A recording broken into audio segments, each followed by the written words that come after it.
Hello বন্ধুরা, আমি আবার চলে এসেছি একটি ছোট্ট ব্লগ নিয়ে। তো এটি ছিল আমার ভাইয়ের বিয়ের রিসেপশনের দিন।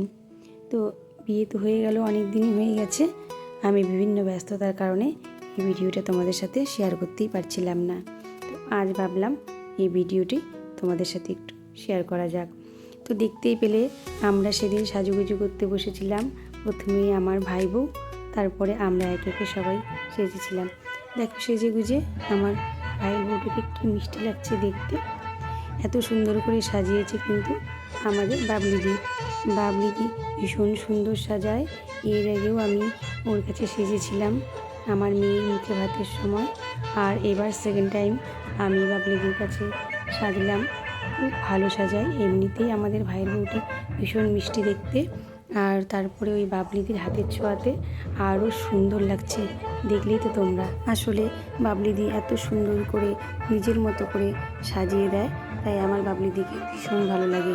তো আমরা তো সেজেছি, এরপরে ভেবেছি আরও আমাদের সামনে অনুষ্ঠান আছে, আর সেই সময় আমরা বাবলিদির কাছেই সাজবো। আর তোমাদের যদি ভালো লাগে তোমরা কিন্তু অবশ্যই বাবলিদির সাথে যোগাযোগ করতে পারো। আমাদের কালিয়াগঞ্জেরই মেয়ে, ভীষণ ভালো সাজায়। তো যাই হোক, এই যে আমাদের বিয়ের অনুষ্ঠান। জানো তো, আমি না অনেক দিন ধরে ভেবে রেখেছিলাম যে ভাইয়ের বিয়ের প্রত্যেকটা মুহূর্ত আমি সুন্দর করে আমার ফোনে ক্যামেরা বন্দি করব আর তোমাদের সাথে শেয়ার করব।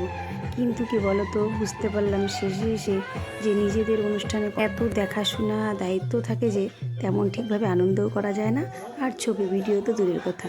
আর এইদিকে দেখো আমার মা দেখাশোনা করতে করতে আমি একটু প্যান্ডেলের দিকে এসে দেখি আমার মা নাচানাচি করছে। এই ব্যস্ততার মাঝেও আমি তারপরে আবার একটুখানি ভিডিও করে নিলাম। আর এইদিকে দেখো আমার পুচকিটা, পাড়ারই এক দাদা, তার ছেলে, তার সাথে কি সুন্দর আনন্দ করছে। দাদাভাই কোলে নিয়েছে আর সে মামার কোলে উঠে কি সুন্দর দাদাভাইয়ের সাথে গল্প করছে। তো সমস্ত কিছু আমি তেমন করে ক্যামেরাবন্দি করতে পারিনি, যতটুকু পেরেছি ততটাই তোমাদের সাথে শেয়ার করার চেষ্টা করলাম। চলো তোমাদের সাথে এবার পরিচয় করে দিই তার সাথে, যে কিনা এত সুন্দর সুমধুর সুরে আমাদের পুরো অনুষ্ঠানটা মাতিয়ে রেখেছে। এই যে এর নাম হলো চন্দন বসুমালী। এও আমার সম্বন্ধে কিন্তু ভাগ্নে হয়, আমার থেকে কিন্তু অনেক বড়, তবুও আমি ওকে চন্দনদা বলেই ডাকি। তো এই ভাগ্নেটা এত সুন্দর বাজায়, তোমরাও শুনো সবাই, কি সুন্দর বাজায় দেখো, শুনলেই যেন পুরো মন ভরে যাবে। এই কিন্তু অনেক দূরে দূরেও গিয়ে বাজায়, এত সুন্দর বাজায় না, সত্যি আমরা পাড়ার ছেলেকে ছাড়া অন্য কাউকে ভাবতেই পারি না এই সমস্ত বিষয়ে। আর এইদিকে দেখো দুটো পুচকি মিলে কি সুন্দর গল্প করছে, মারামারি করছে, ঝগড়া করছে। আর এই যে আমার ভাই বোনের দাদা, দুজনে মিলে কি সুন্দর গল্প করছে। আর এক পাশে চলছে নাচানাচি, আমাদের পাড়ার মেয়েরা, কাকিমারা সবাই মিলে আমরা নাচানাচি করছি। ভীষণ আনন্দ হয়েছিল, এই যে সবাই একসাথে নাচানাচি করছে, আমি তাই একটুখানি ভিডিও করে নিয়েছি।